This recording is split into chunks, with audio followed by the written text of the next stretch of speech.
जैसा कि मुजफ्फरपुर ज़िला में जितने भी जनप्रतिनिधि हैं या आम जनमानस है, उनसे अगर ये चीज़ अगर पूछा जाए तो ये लोग यही बताते हैं कि भ्रष्टाचार का मुजफ्फरपुर ज़िला में भ्रष्टाचार का दूसरा नाम अगर कुछ है, उसका पर्यायवाची शब्द है तो वह दिनेश सिंह है। जिस तरह से उन्होंने उच्च न्यायालय के आदेश के बावजूद भी मुजफ्फरपुर ज़िला में जिला परिषद की ज़मीन है, उन्होंने बंदरबाट करके रख दिया है।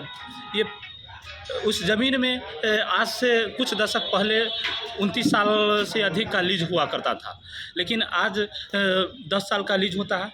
लेकिन एक जिला परिषद का एक प्रस्ताव बैठक में एक प्रस्ताव पारित कराया था। उस प्रस्ताव में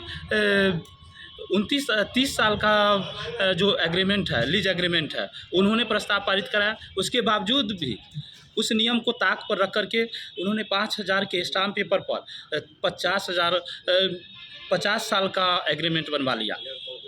और 50 साल के एग्रीमेंट बनाने के बाद भी उसमें ये चीज़ दर्शा दिया कि इनके जो सगा संबंधी है, ये अगर छोड़ेंगे तभी दूसरा कोई इसमें भाग लेंगे।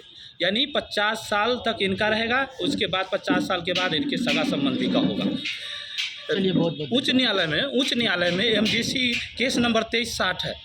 उसमें उच्च न्यायालय ने 11/12/2020 को एक आदेश निकाला है कि इस खास महल के ज़मीन को खाली कर देना है।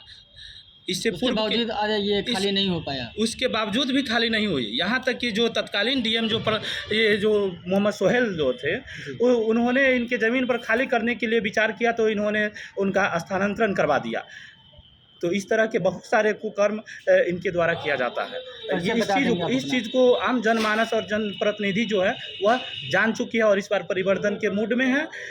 मेरा परिचय अमरेंद्र कुमार, प्रदेश महासचिव छात्र राष्ट्रीय जनता दल बिहार। एक अंतिम सवाल सर आपसे, अपने क्षेत्र के जनता से क्या कुछ अपील रहेगा इस चुनाव को लेकर के? अपने क्षेत्र के जनता से हम एक अपील करेंगे कि वो लोग जो हमको अभी मत दे रहे हैं, पूरे समर्थन में सब लोग हैं, 90% युवा हैं, और राष्ट्रीय जनता दल को और एक अच्छे विचारधारा को समर्थन दे रहे हैं।